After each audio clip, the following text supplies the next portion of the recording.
This, my friends, these are slugs, and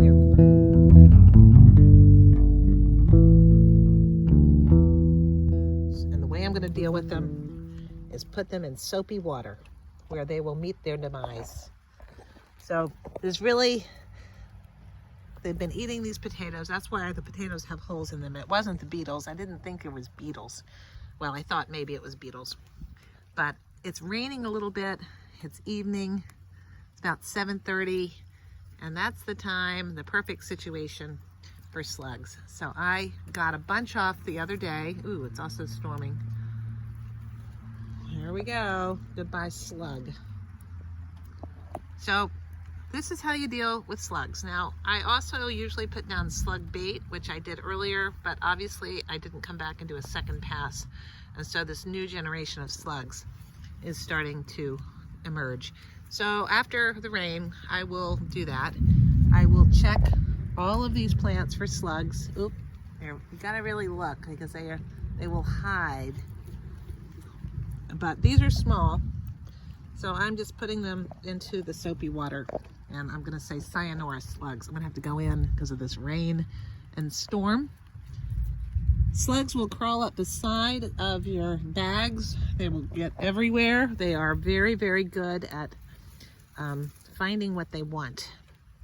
And what they want are my potatoes. Here's another one. Oops, where'd he go? He must have dropped down.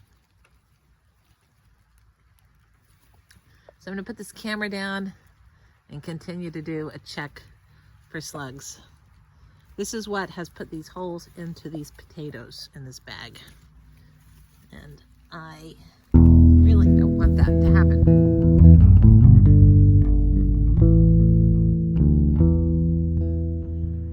All right, so we know we got slugs, and so I'm gonna take a three-pronged approach to this.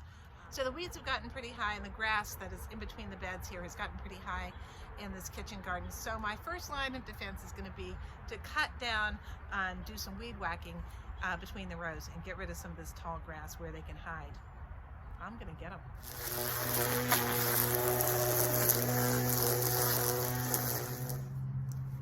The second thing I'm going to do is trim some things up. What I'm going to do is trim the oregano, which is growing quite large at the base of those bags. I'm going to do that for a couple of reasons. One, it's time to trim oregano.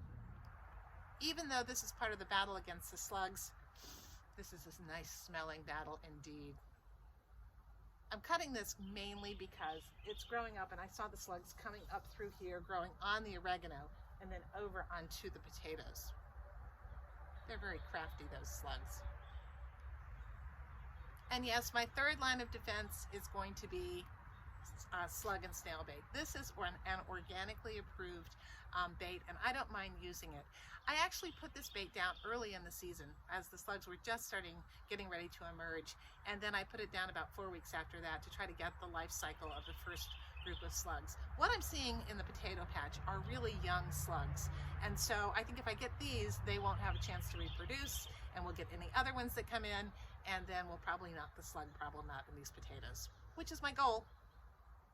So this is an organically approved product. It's iron phosphate, so it's not going to harm my things. I'm just going to go throw it around in the areas where I know those slugs have been. They'll come out tonight, and they will enjoy the slug bait hopefully first, and leave my potatoes alone. So Otis is ready for his dinner.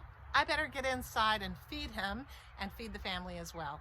So thanks for watching. Happy gardening and happy slug hunting.